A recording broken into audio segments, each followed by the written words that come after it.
Richard Martineau. Les commentaires haineux prennent certains animateurs. Martineau s'en régale. Alors, vous savez que Gabriel Nadeau-Dubois et Québec solidaire a dit que ça prend une école égalitaire, il faut payer les lunchs à tout le monde. Ça, on va en parler un peu plus tard, là, cette idée-là de payer les lunchs à tous les élèves. On va en parler avec Mathieu Bock-Côté. Mais bon, Gabriel Nadeau-Dubois a publié une lettre avec Ruba Gazaï dans le 4 septembre, dans le journal le 4 septembre 2024, et on dit que la priorité en matière d'éducation, c'est l'égalité à l'école. Et là, eh bien, il y a Pascal Bourgeois, chargé de cours à l'UQAM. On l'avait déjà reçu, Pascal Bourgeois, qui écrit des lettres ouvertes très, très bonnes, qui va totalement à contre-courant d'un certain milieu de bien-pensants dans le milieu de l'éducation. Alors, Pascal Bourgeois, qui publie dans En fait la différence, un texte qui est une réponse à Gabriel Nadeau-Dubois, et elle veut une école inégalitaire. Une école qui n'est pas pour l'égalité, mais qui est pour l'inégalité. Ça peut peut-être paraître bizarre. Elle est avec nous, Pascal Bourgeois. Bonjour. Bonjour, M. Martineau. Parce que la gauche, on dit il faut l'égalité des chances. C'est-à-dire que tout le monde dans la société pourrait avoir l'égalité des chances. Mais là, la gauche tord un peu cette expression-là en disant tout le monde devrait être égaux, tout le monde devrait avoir des résultats égaux. C'est-à-dire, bref, à l'école, tout le monde devrait passer. C'est ça l'égalité pour eux autres. C'est ce que vous dénoncez un peu là, dans votre texte. Absolument. Il y a eu un changement, en fait, dans notre conception de l'égalité là, au fil du temps. On est passé d'une volonté de permettre à tous d'avoir un égal accès à l'éducation, en acceptant ensuite que chacun puisse progresser selon ses capacités, selon ses intérêts, selon sa motivation, selon ses talents. Mais maintenant, ce qu'on défend de plus en plus, c'est une égalité face à la réussite. Or, on n'est pas tous égaux face à la réussite, là. Et de plus en plus, ce qu'on revendique, c'est que les adultes, les enseignants, l'État, finalement, viennent aplanir tous les obstacles qui pourraient entraver là, la possibilité d'accéder à la réussite. Donc, ce qui m'a frappé dans la lettre de M. Nadeau-Dubois et de Mme Gazaï, c'est justement l'idée que c'est un manque de civisme si l'État n'est pas en mesure de garantir la réussite de tous les élèves. Donc, je pense que là, ici, la réussite ne peut jamais être garantie et puis on ne gagne rien non plus. Quelles sont les vertus d'une éducation qui garantit notre réussite là, dès le départ? Donc, on a des questions à se poser là, par rapport à quelle égalité on souhaite voir advenir en éducation. Je pense qu'une égalité dans les résultats n'est pas souhaitable. Ce qu'on veut, c'est que l'éducation, elle est profondément inégalitaire là, dans son essence. Elle fait en sorte qu'on développe nos talents, qu'on développe notre personnalité, des qualités qui sont personnelles. Or, l'égalité tend à justement effacer ces différences-là qui font toute la valeur d'un être humain, là. Donc, en fait, ce qu'il faudrait dire, c'est que tout le monde a des chances égales. C'est-à-dire que on ne te bloquera pas l'accès à des études et à des études supérieures sur la base de ta race, sur la base de ton âge, sur la base de ton milieu social, par exemple. C'est ce qu'on a fait. On a démocratisé l'accès à l'école. Maintenant, il y a des gens qui viennent de milieux sociaux très modestes et qui, grâce à des bourses ou des prêts, peuvent avoir accès aux études supérieures. Bon, ça, c'est-à-dire que l'égalité des chances. Mais une fois que tu es à l'école, je m'excuse, mais après ça, il y a des gens qui vont peut-être mieux réussir que toi. Peut-être dans certaines matières, tu vas tirer de la patte. Dans d'autres matières, c'est toi qui vas être premier de classe. On peut pas. C'est parce que là, on a l'impression, vous l'avez déjà écrit dans un de vos textes, Pascal Bourgeois, c'est que on veut que tout le monde passe, donc on finit par baisser la barre. Mais on la baisse tellement bas qu'on peut se demander, notre éducation, c'est quoi la valeur de l'éducation qu'on donne si tout le monde peut passer?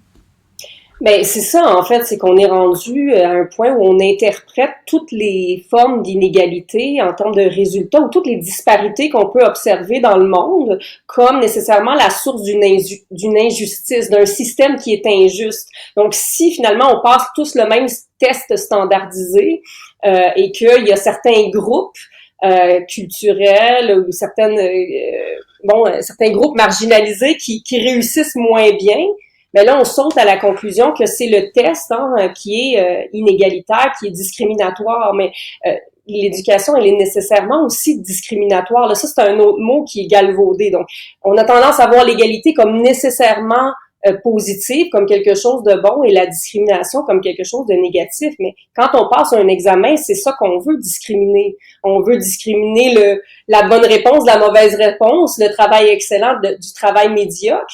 Et puis, je ne sais pas à quoi on s'attend, sinon à des inégalités. Là, à ce moment-là, il faut que ces inégalités soient possibles, sinon on n'est pas capable de faire notre travail. Mais de plus en plus, on remet en question la norme, on remet en question le test. Par exemple, on va dire qu'un test est raciste si certains groupes réussissent moins bien le test. Mais là, après ça, il faut examiner, il y a toutes sortes de facteurs qui peuvent expliquer ces inégalités-là, autres que nécessairement un système qui est oppressant et qui est injuste. Mais Gabriel Nadeau-Dubois et Ruba Gazelle disent dans leur lettre qu'ils ont publiée, le Québec a le système d'éducation le plus inégalitaire au Canada.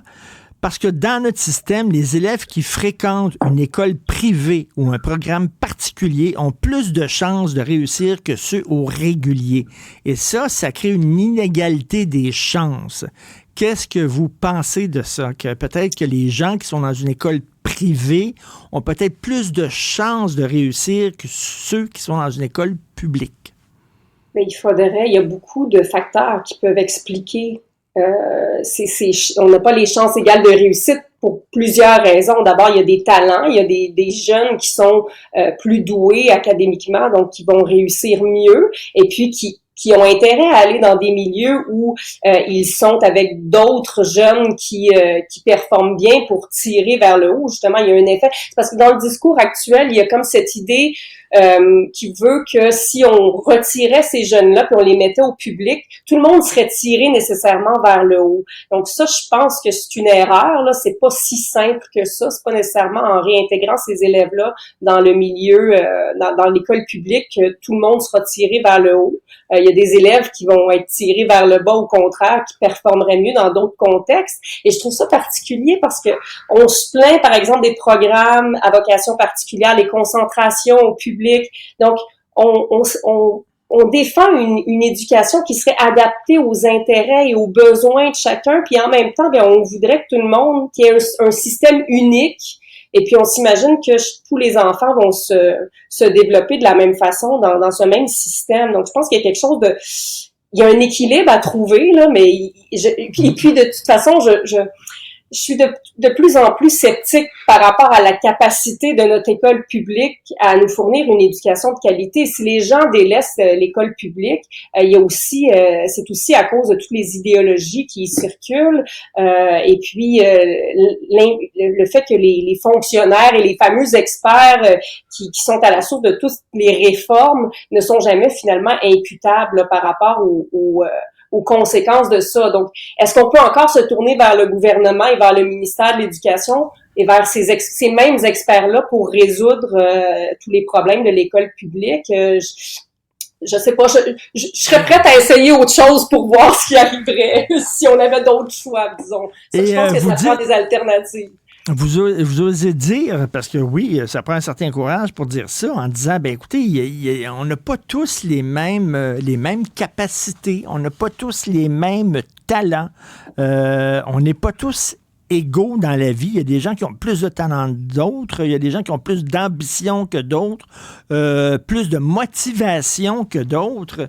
Et c'est vrai que dans le milieu, par exemple, de l'éducation, Pascal Bourgeois, on a beaucoup de difficultés avec l'idée que, par exemple, des fois, il y en a qui disent qu'ils veulent faire disparaître les notes, hein, parce que les notes démontrent qu'il y en a un qui réussit plus que l'autre, puis bon, c'est pas bon pour l'ego de ceux qui réussissent pas, il faudrait cacher ça, tout ça.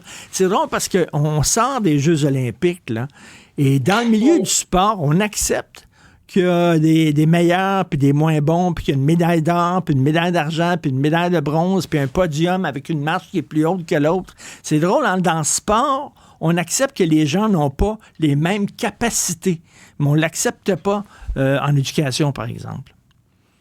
Absolument. L'élitisme en éducation, c'est vu comme quelque chose de tout à fait détestable, mais pourtant, si on permet à une élite de se former dans différents domaines, ben je crois que ça bénéficie à l'ensemble de la société. Et puis effectivement, dans les sports, c'est un des derniers endroits où où on accepte là qu'on n'est pas tous égaux en termes de talent, puis qu'on voit aussi le sport nous intéresse parce qu'on voit c'est la vie là c'est l'inégalité qui est la norme dans la vie, et puis on joue à un jeu et puis on ne sait pas ce qui va se produire et il y a des risques, et puis c'est le théâtre de la vie, le sport, en quelque sorte là.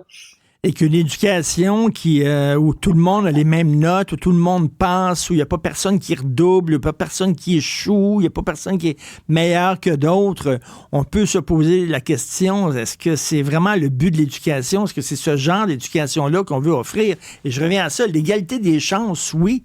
Tout le monde devrait avoir les mêmes chances, mais après ça, une fois que tu participes à la course, il y en a qui courent plus vite que d'autres, puis il y en a qui ont des meilleurs résultats que d'autres, et il faut accepter ça aussi. Puis on a tendance aujourd'hui à vouloir que les gens se mesurent juste à eux-mêmes, qu'on les compare pas, qu'il n'y ait pas de compétition. Bon, on le voit, si on aime le sport, c'est justement parce qu'on aime la compétition, et puis c'est un moteur, c'est une motivation.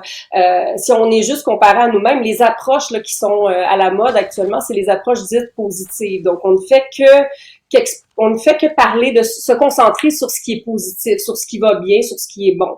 Donc, je pense qu'il y a des vertus éducatives à l'échec, à être confronté à nos erreurs, à nos lacunes, et puis on gagnerait à se réconcilier avec ça, parce que on prive les gens finalement d'une occasion de se développer, de devenir autonome, et puis de trouver des ressources en eux-mêmes pour se dépasser.